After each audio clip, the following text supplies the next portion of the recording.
I'm going to ask you your favorite golfer, and not so much favorite golfer, but the best golfer you think, who's the best golfer you've ever covered, that just based on pure performance, not so much as an interview or as a story, but as just a pure performer that really impressed you. Well, Nicklaus was fairways and greens and putts. I mean, he always talk about Tiger, who I did not. He came along after I left the paper. Tiger was here, there, and everywhere, whereas Jack was in the fairway. You could usually find him, yeah. Yes, yeah. So a pure player.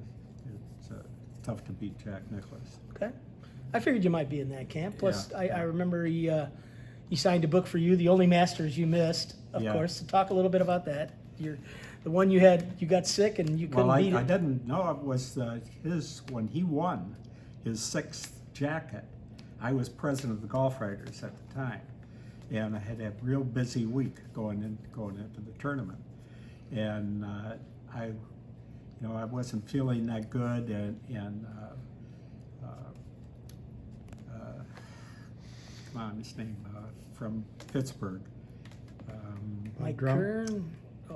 Bob Drum? No. Marino? Marino. Oh, Marino. Paracenzo. Marino Paracenzo. And Marino said, "Oh, it's because of all the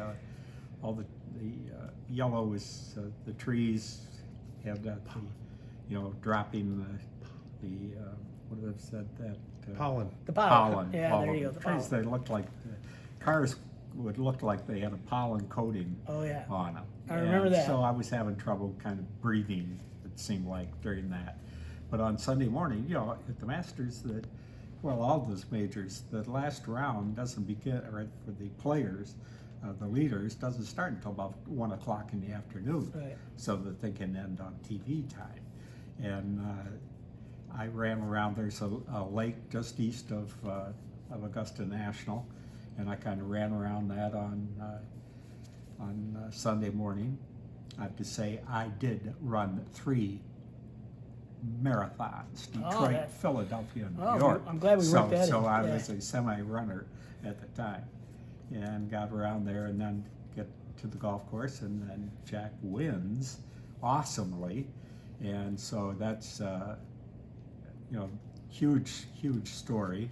And everybody is in the press building, which was a Quonset hut at the time, until dark. The guys wanted to take down all the numbers off the scoreboard. And can we leave by now? No, everybody had to finish their job. So anyway, I got out of there late at night, and I wasn't feeling that good. Came home, and I went to the doctor 3 times in that week, and the doctors were not very smart and true.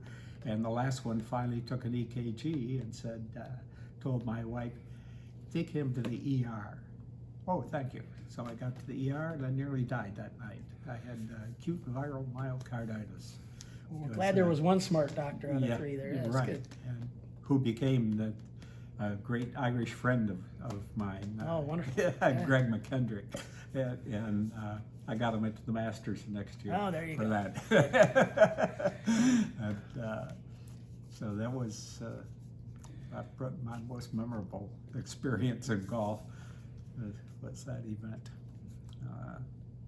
All right. Well, thank you, Jack. Thanks. Yeah.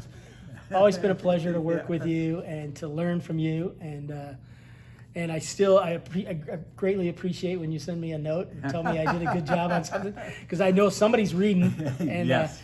I'm usually pretty sure Jack's reading it. As long as Jack's reading, I'm okay with it. If he thinks it's good, then I figure I did a pretty good job. But thanks so much for being my mentor and my friend. Well, I turn on that computer and it's Greggy.